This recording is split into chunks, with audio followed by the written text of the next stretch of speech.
কুমিল্লায় গোমতীর ভাঙন ৩০০ ফুট ছাড়িয়েছে, প্লাবিত হচ্ছে গ্রামের পর গ্রাম। কুমিল্লা বুড়িচং উপজেলার ১৬ নং ইউনিয়নের বুলবুড়িয়া এলাকার গোমতী নদীর বাঁধ ভেঙে ৪০টি গ্রাম প্লাবিত হয়েছে। বৃহস্পতিবার রাত 12:15টায় বাঁধ ভাঙার এই ঘটনা ঘটে। বর্তমানে বুলবুড়িয়া এলাকার ভাঙন প্রায় ৩০০ ফুট ছাড়িয়েছে। অস্বাভাবিক স্রোত এবং পানির উচ্চতায় প্লাবনের কারণে প্রতিনিয়ত তলিয়ে যাচ্ছে বিস্তীর্ণ এলাকা, দুর্গত হচ্ছে হাজার হাজার মানুষ। বেড়িবাঁধের আশেপাশের লোকজন আশ্রয় নিয়েছে উঁচু রাস্তার উপরে, অনেকেই এখন আটকা পড়ে আছে প্লাবিত এলাকায়।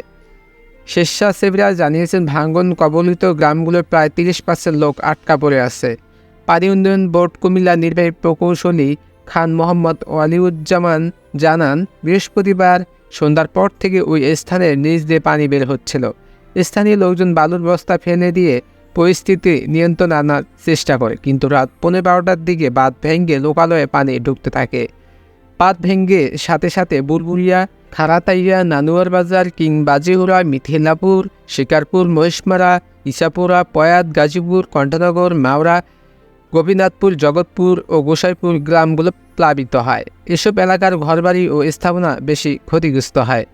নদীর বাঁধে আশেপাশের শতাধিক পরিবার ঘর থেকে তাদের প্রয়োজনীয় সবকিছু নিয়ে আশ্রয় নিয়েছেন। শুক্রবার সকাল 8টায় সরেজমিনে গিয়ে দেখা যায়, বুলবুড়িয়া গ্রামের শতাধিক বাসিন্দা শোকে কাতর, বাড়িঘর হারিয়ে বাকরুদ্ধ।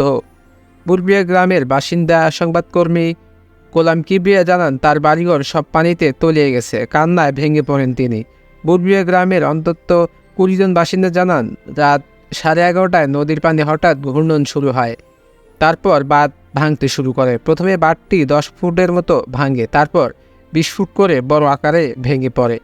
নানুয়ার বাজার গ্রামে গৃহবধূ আয়রন আক্তার কান্না করতে করতে বলেন, তার 12 বছরের সংসারটা সাজানো গোছানো ছিল, পানি সব নিয়ে গেল। সোমা রানী বলেন, কোলের বাচ্চাটা নিয়ে সারা রাত ঘুমিয়েছিলেন, বাড়িঘর সব ডুবে গেল পানিতে। এখন কই থাকবেন সেই ভাবনার কথা মনে করে আসলে চোখ মুছছেন। গোমতীর বাঁধের ভান্তি, কামারখাড়া, বালিখাড়া অংশে 5 শতাধিক পরিবার আশ্রয় নিয়েছেন। তাদের বাড়িঘরে পানি প্রবেশ করেছে। শিশুরা আতঙ্কিত অবস্থায় আছে। বন্যা আক্রান্ত পরিবারগুলোর মাঝে দ্রুত খাবার পানি, শুকনো খাবার প্রয়োজন। শিকারপুর গ্রামের সাইফুল ইসলাম জানান, রাত থেকে পানি বাড়তে বাড়তে পুরো ঘরে পানি, সবাই কোনোরকম বের হয়েছেন। বুড়িচং উপজেলা নির্বাহী অফিসার শাহিদ আক্তার জানান, বাঁধ ভেঙে যাওয়ার ফলে 16 নং পীরযাত্রাপুর সদর ইউনিয়নসহ আশপাশে বেশ কয়েকটি ইউনিয়ন প্লাবিত হতে যাচ্ছে। তিনি আরও বলেন, বাঁধ ভেঙে যাওয়ার শঙ্কায় সন্ধ্যা থেকে লোকজনকে নিরাপদ স্থানে আশ্রয় নিতে এলাকায় মাইকিং করা হয়। পানি উন্নয়ন বোর্ডের কর্মকর্তারা বলেন, 1997 সালে গোমতীর পানি বিপদসীমা 96 সেন্টিমিটার উপর দিয়ে প্রবাহিত হয়েছিল, কিন্তু গত 2 দিনে পানি বাড়ার হিসাব অতীতের সকল রেকর্ড ভঙ্গ করে বৃহস্পতিবার বিকালে 113 বিপদসীমার সেন্টিমিটার অতিক্রম করে।